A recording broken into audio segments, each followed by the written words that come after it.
Okay. So we are still reading that question in November 2016, question number 2. So you say that a company that is highly geared is a company that has a lot of loans. Yes, Sarah, that is very true. Thank you very much. Clinton, yes. Penina, yes. That company has a lot of debts. Debts. Inaandikwa hivyo. It has a lot of debts. Okay. That is one thing that we've seen. Another thing we have seen here is that they are acquiring a new company. And this company they are acquiring is that they are acquiring this company at a high price. Acquiring at a higher price. High cost of acquisition. High price or cost of acquisition.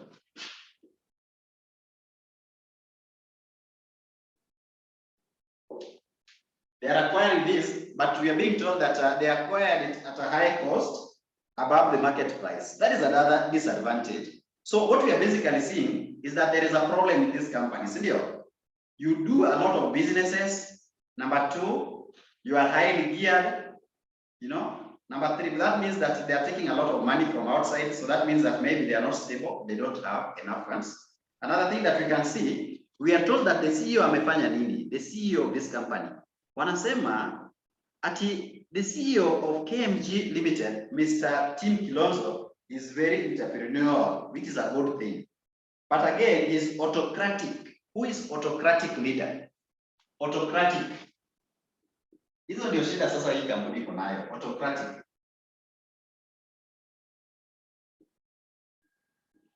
Which kind of a leader is that? Autocratic? Can somebody tell me? These are your challenges. He's not, dictator somehow. Dictator. He's not democratic. So hizi ni vitu tumeona tu, tujaangalia swali, but as an auditor, you read every line when you are trying to analyze and bring the meaning out of it. Why do they mention that? You ask yourself, what could be the reason why they are telling me about this kind of leadership? Okay, so let's look at the next part.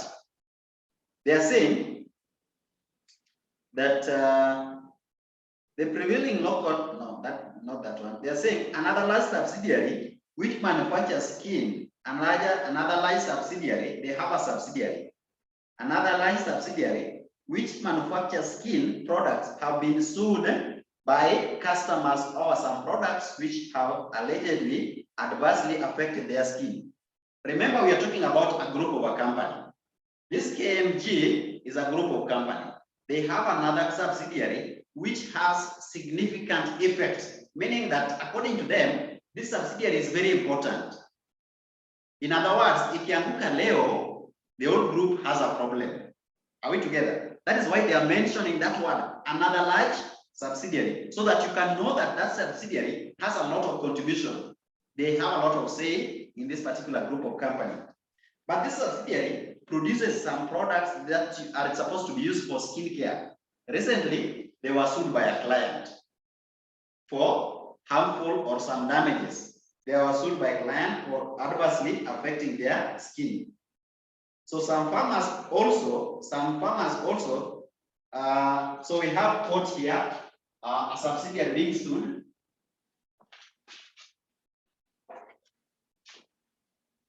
We have subsidiary here being sued. Subsidiary in trouble. Subsidiary sued. So that is again another issue. Where they are saying that some farmers also allege that maize seeds supplied by one of their subsidiary companies were faulty, and thus the seedlings withered 1 month after germination. That is another subsidiary has been complained about. Also, they supplied some fake seedlings. Fake seedlings.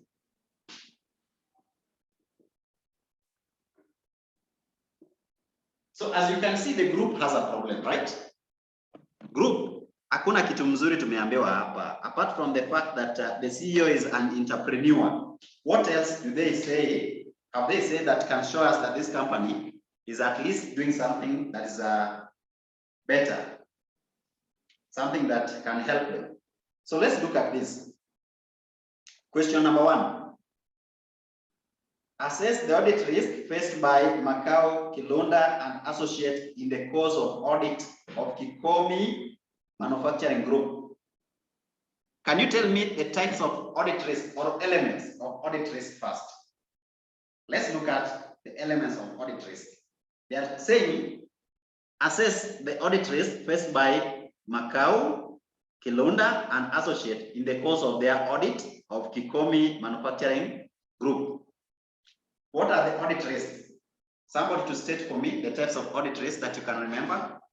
I taught you this, audit risks.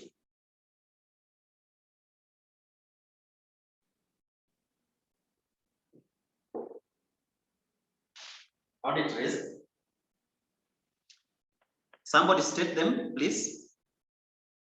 Thank you very much, James. We have number 1, control risk.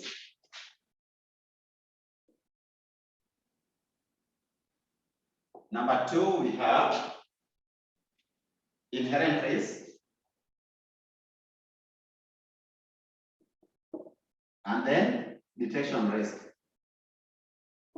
Now, this is where people fail now. This is where most students fail. Already you have the information. I've taught you about audit risk and you know them. But when it comes to exam, they don't ask you directly to state audit risk. They are telling you from this case study, can you identify the audit risk? Can you identify how these 3 can be applied in the case study? How can you identify it from the case study? So where do we apply? Where do we find, let me start with inherent risk. How can you identify, or where can you identify inherent risk?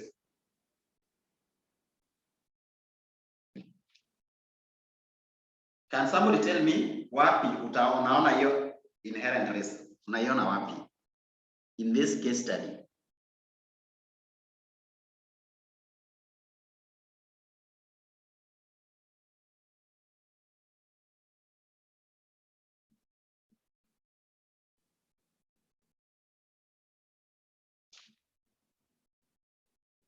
Okay, so as you think about that, because I don't want to waste time, inherent risk, we know that it is the risk that occur because of factors beyond internal control systems. These are the risks that occur because of factors that are actually beyond internal control system. So now, these are things that even if the control systems are very strong, they can still occur. They can still cause some risk. So what are some of the things there that you are seeing that can cause some risk, even if the control systems are very strong? Mention for me a few that you think can actually still make the auditor be exposed to such kind of risk, inherent risk.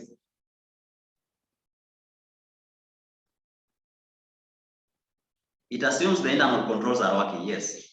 So where it assumes no internal controls, okay? Look at this. Where do you think the auditor can actually be exposed to internal control, to inherent risk? That is where the auditor doesn't understand even the internal controls. Whatever he's doing, he understands the internal controls up to some level. So there are other things that even if internal control systems are strong, they can still happen. Think about the nature of transaction. We are talking about an auditor auditing this group. He's auditing this group. The group is actually involved in a lot of businesses. Number 1, we have here mining. So imagine you are one auditor. You are one auditor, the same auditor. You are auditing mining. You are auditing agriculture. You are auditing beauty, and then you are also auditing steel manufacturing works. Do you think that you can have knowledge of the whole industry? All that. So even if internal controls are still strong, the complexity of the nature of business, you cannot be able to master everything. So the internal control systems could be okay, but then you can still give some kind of report that actually materially misstated, but you give us a clean report because you didn't understand something. So because of the nature of business, we are saying that because of the nature of the business, which is quite complicated, the auditor can give misappropriate information or audit opinion, misappropriate audit opinion.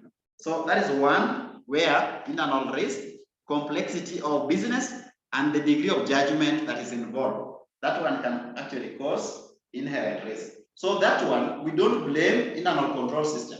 Those are factors beyond internal control system that affect the management and also affect the auditor. Each of them might not understand the complexity that are involved, especially in various types of transactions that we have here. Number two, we talk about control risk. This one I know you can see. Control. Where is it? How can we identify the issues that can be caused by control risk? I'll give you number one. The CEO is a dictator, so it means that he can actually beat the controls. He can beat the system. So that one, things might not work because he's a dictator. He can actually authorize transactions against the internal controls. We are told that the CEO is a dictator. Which one again?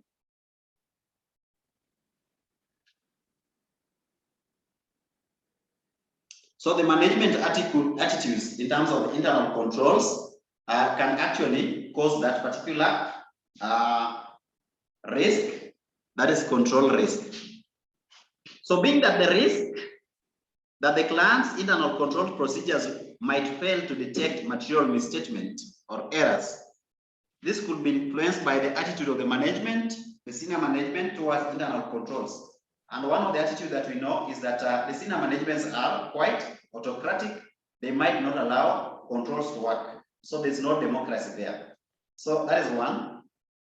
Another one, where else can you be able to detect controls? Look at the quality of products. We are told that they have produced fake seeds. That means that the procedure of production does not have strong controls. How can you produce goods that are less in terms of the value or quality? You end up selling them, meaning that controls are not working. Some controls are not working, and that is why they are mentioning about these seeds, the seeds. Another one, look at this situation where the clients have also complained about the skincare. They are producing products that can adversely affect the skins of the clients. That also shows that there is no controls in the process of production or manufacturing. So that is again a risk that has come, and because of that, the auditor can easily see that there is a problem with controls. So we are saying internal control risk, internal controls can be weak.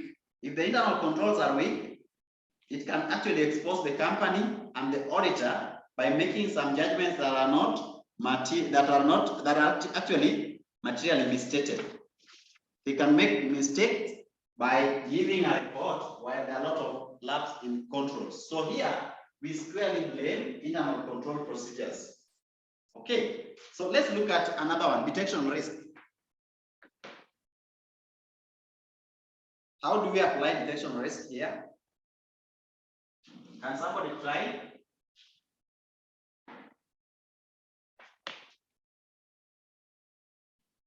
For those who are new, detection risks are normally, it is the risk that the auditor's own procedures, the procedures that the auditor is following, the auditor's own procedures are not able to detect some material misstatements.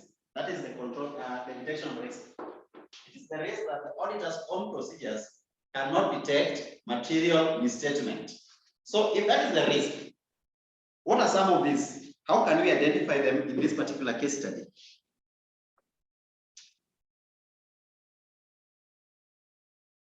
One of the things that can make you fail to detect is because of the complexity of the business.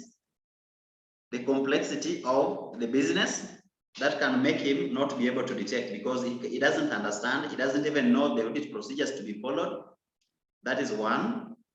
Another one,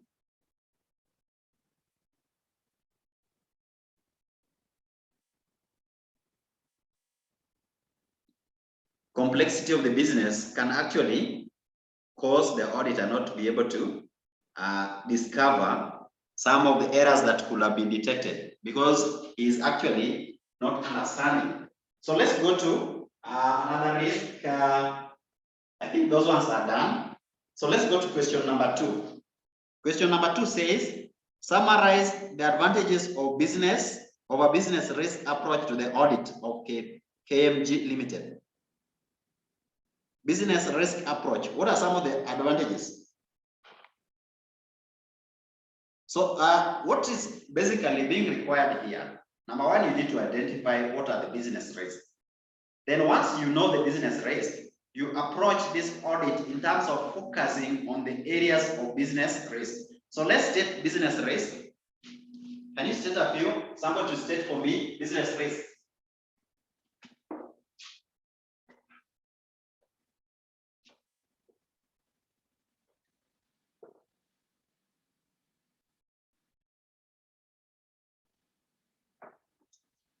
Any business risk that you know? Thank you very much.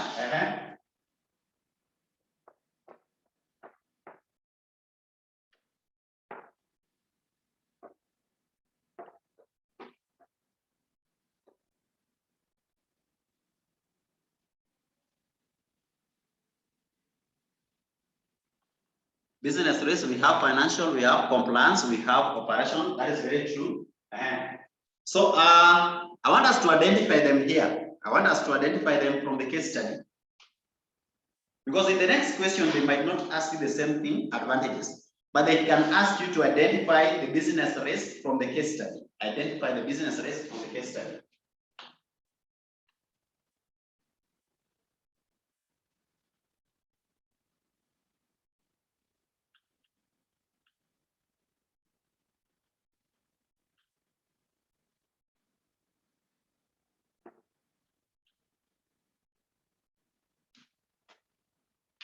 Identify business risk from the case study. So we have under business risk,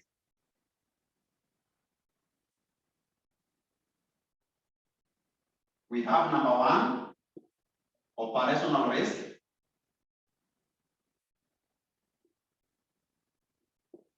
Number 2, we have financial risk.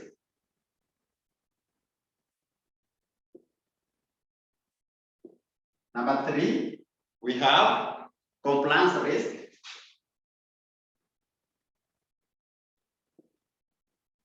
We also have reputational risk.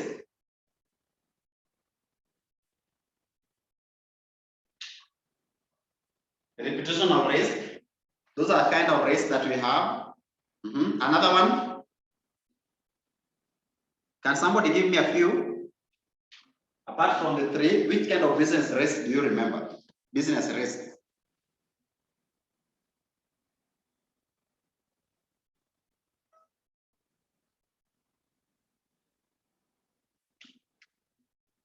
Business risk.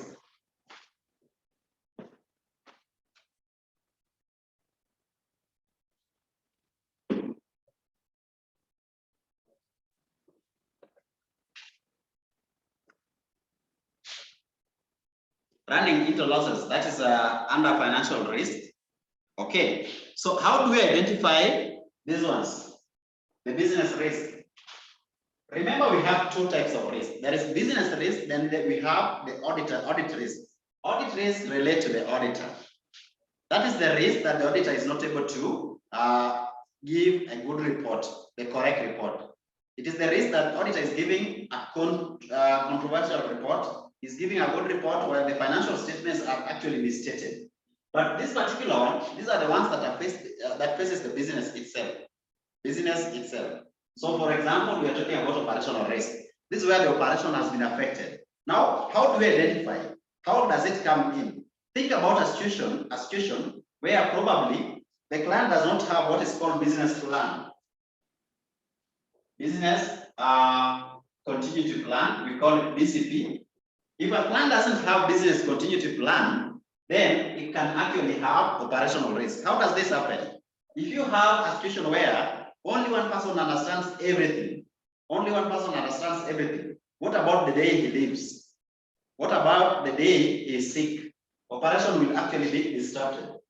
So you need to have a plan that operation can still continue. The business can still continue even if this person leaves.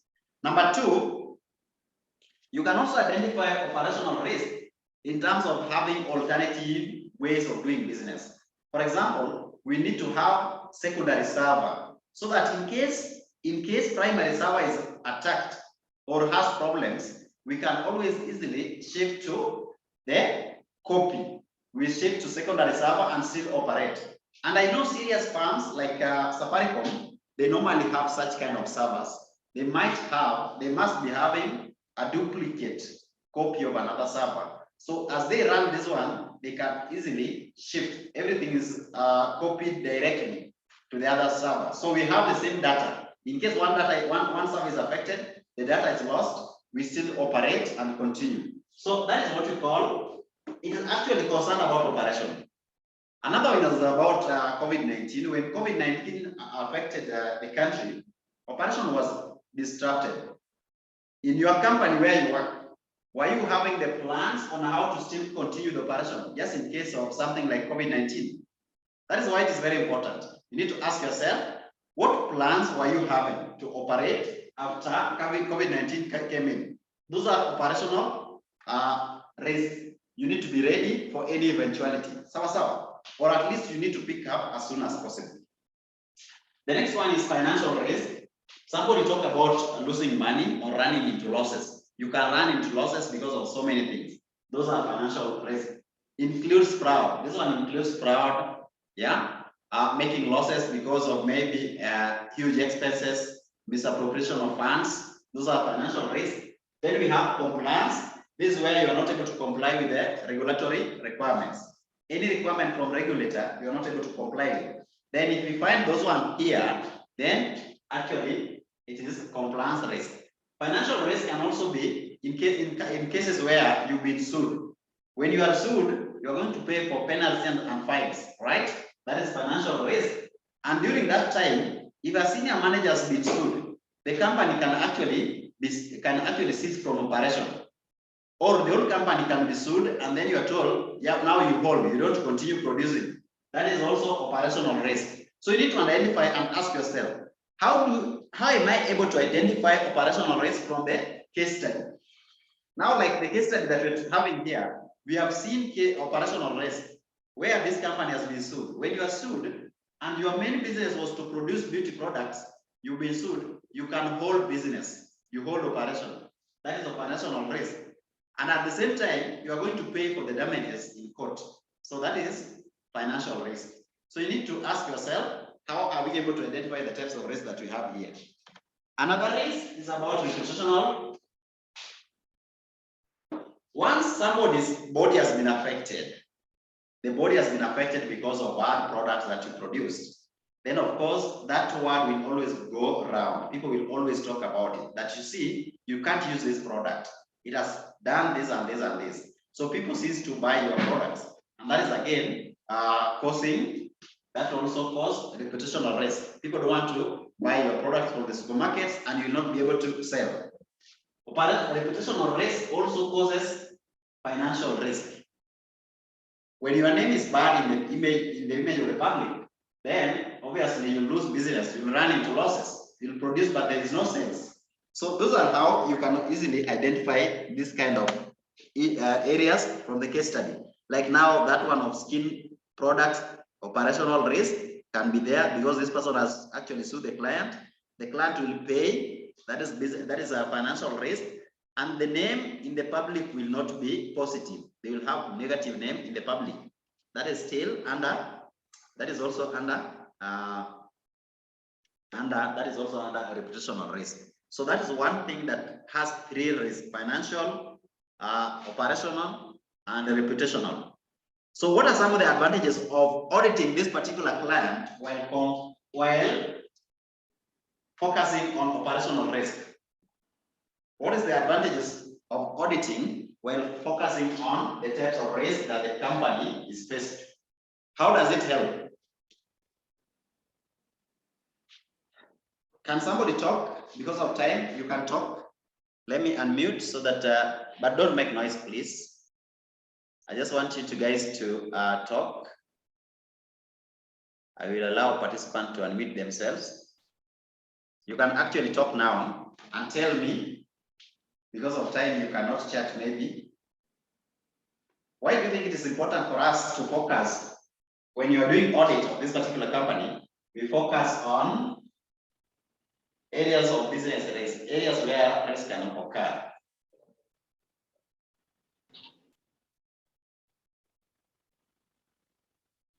Kindly talk. Wilson, usiogope bwana, ongea tu. I want to know that we are together. Why is it important to focus on areas of high risk?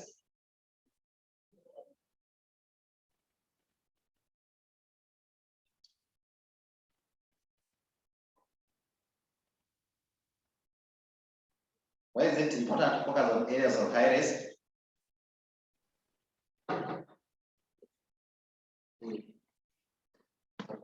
Why is it important to focus on areas of high risk?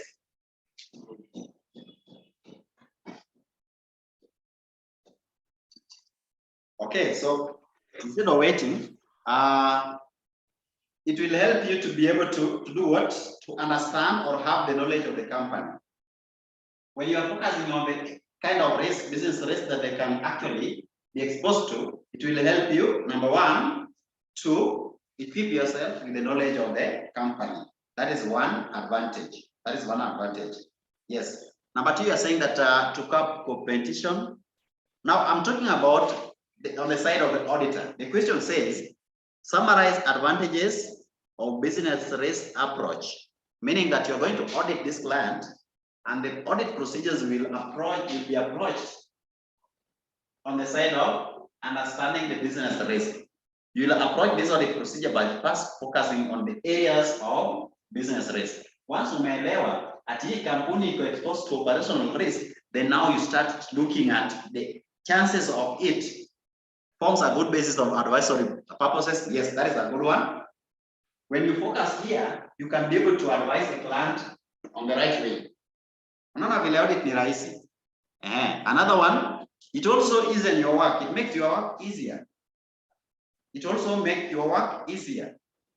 And number three, it reduces audit risk. At the end of the day, you are going to give the correct conclusion because you focused on the areas of high risk and the kind of risk that they are exposed to. So the chances that you are going to give the correct opinion is very high.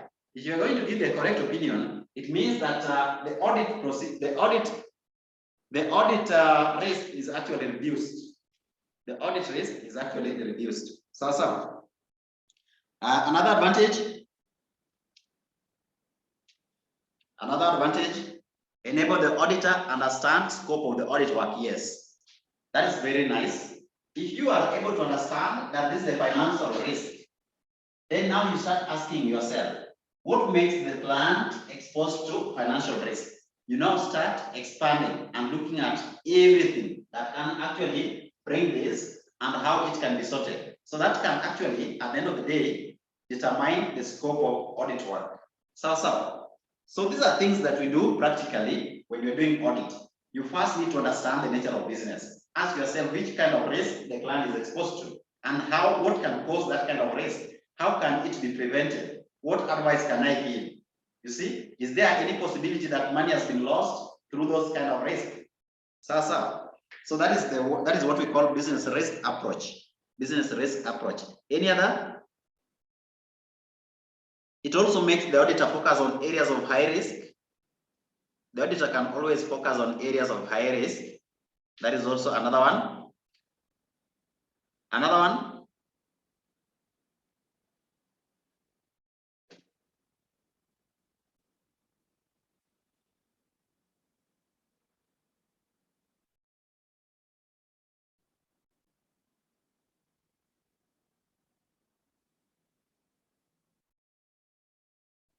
Can somebody give me a few?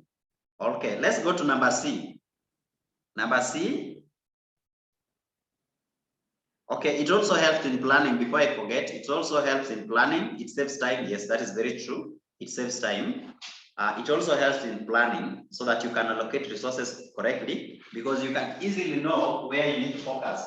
If you're going to focus here, then you put people You allocate this to people who actually understand that particular area. Okay, let's do question number C, and that is the end of this question. It says, undertake a business risk assessment. Undertake business risk assessment. So what are some of the risks that you've seen here? Undertake business risk assessment in this particular company. What are some of the risks that you've seen? We've talked about high gearing. High gearing, that is very dangerous. If you keep on taking loan, at some point, it can actually make you vulnerable. Overtrading, yes, overtrading. So high gearing, this process going concern vulnerability. It is very difficult to obtain new loans. Lenders could insist on disposal of assets to recover their loans. So at the end of the day, lenders can actually tell you, if you fail to pay, they can tell you that they need to pick some of your assets. So high gearing is not very good. Another one, loss of control because the CEO is autocratic. So there's a possibility that the company can lose in terms of internal controls. Another loss of control can come in because of the nature of business. We do so many things at the same time. We have been told that this company does a lot of things. So you cannot even keep track and in terms of the value, quality of the products that you are producing. So that is again loss of control. You can actually lose control of the businesses that you're doing. And the quality of the businesses and even management.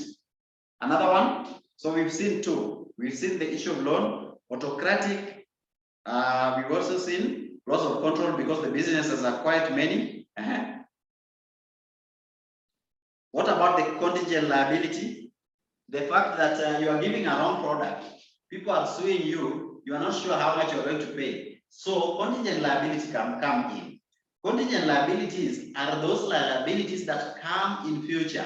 They will come in future as a result of our action today. Whatever we're doing today can actually make us liable to pay for a few things in future. So that is contingent liability. When you are sued, you are not sure how much the court will tell you to pay in future. That is also another one. Let's do the last question. Highlight how the business risk assessment in one above, the ones that we've said, we've actually assessed the risk. Highlight how those business risks can influence the audit practice. How does it influence the audit practice? How will you approach it as an auditor? Now that you understand those business risks, after doing assessment, you understand the kind of risks that are there. So what are you going to do? How will it impact your approach, audit approach? Number one, what will you do as an auditor? Which are the areas that you will focus on? Now that you understand this, which are the areas that you will focus on as you do your audit work? I'll tell you the first one, because of the way they are taking loans, I'll actually start suspecting their liquidity. Hao watu wamechukua pesa mingi sana, inamaanisha hawana pesa revenue that comes in. So liquidity could be a problem. Because of that, I'll be able to start testing the going concern of the business. Because of the nature or amount of liquidity they are having. Wamekosa pesa, ndio maana wanachukua deni. Hata wewe ukiona mtu anaomba,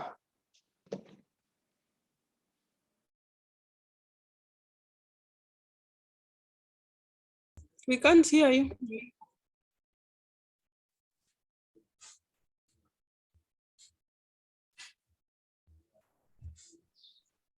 Sorry. So we are saying that how do you approach this particular audit procedure now that you know basically the areas of high risk? You've been able to identify and assess the risk. That is what we call risk assessment.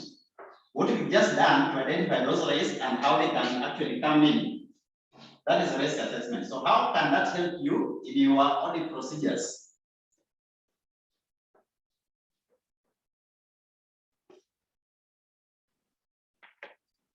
Auditor will be able to prioritize high-risk areas in this audit plan. Yes, that is very true. That is one. I've also talked about going concern. You will be very keen on going concern and liquidity issues. And next one, those are 2 points. The auditor will focus on areas of audit risk. What else will you do?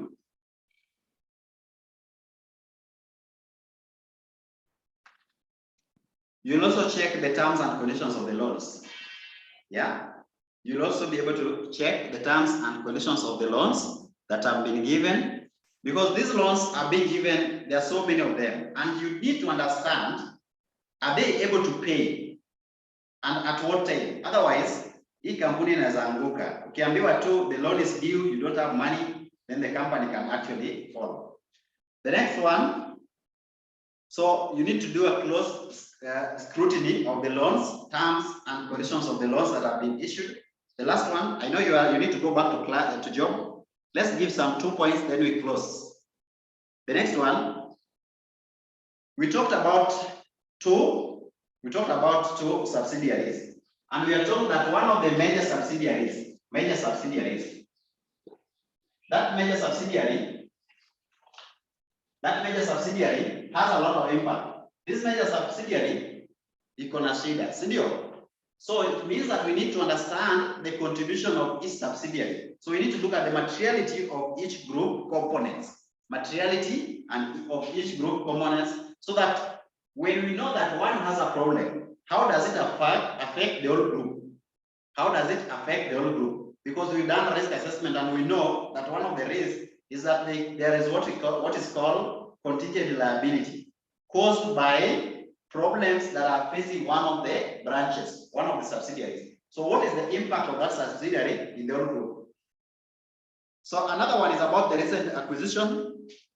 Acquisition has been done and is overvalued. It is overvalued. So we need now to do what to emphasize on the recent acquisition. We need to look at the way agreement was made. Was it necessary? What was the cost? And how much are they losing because of that kind of acquisition? So those are the kind of approaches that we can apply. Otherwise, thank you very much. I hope to see you in my evening class. Is there any question? My evening class, kama ulikuwa RCM na ushalipa, I'll admit you free, we proceed. We will proceed with the classes free. Na kama ulilipa nusu, ukabaki na kitu, hiyo kitu umebaki nayo, kuja ulipe huku, alafu we proceed. If you are new, you'll pay only 2,000 as of today. 2,000 if you are new, then we proceed. If it is a retake, you pay 1,500, then we proceed. But that is up to date. Today is the deadline for that kind of offer. Then from tomorrow, you'll just pay the normal rate, 3,500. Ukilipa leo 2,000 for new guys, 15 for retakes. For those who are with daktari there, number yangu 0799525000. But we have pay bill. Our pay bill. We have pay bill which we'll be able to share with you. So you can just WhatsApp me here, then we share with you pay bill. Kama umelipa whole kuja free. You just need to provide evidence of payment, then you join free. Sawa. I don't charge you again. You are my student. Tulikuwa tunasonga vizuri, tukiendelea vizuri. So sahi, I can't just leave you with these problems. I will still have to maintain the relationship. We love each other. So let's come and build a good team. You'll join free. Kama ulilipa. Now utangaze. Spread that news that I don't charge those who have completed the fee, so that wasiogope kukuja. Sawa. Advertise to them. Let them know that if you have actually paid fully on the other side, I have the list of those guys who are paid. You just provide the proof of payment. I'll check from the list. Then you get in free. Kama ulilipa nusu huko, utakuja hapa, I'll charge you kitu kidogo. Ile balance ilibaki ndio nakuja kuclear, so that at least I can make my camera ikuwe mzuri, si ndio? Right now you can see I have the board. I have the studio. I only need to improve in terms of camera, and then we move on, si ndio? So promote mwalimu, camera ikuwe mzuri, then we proceed.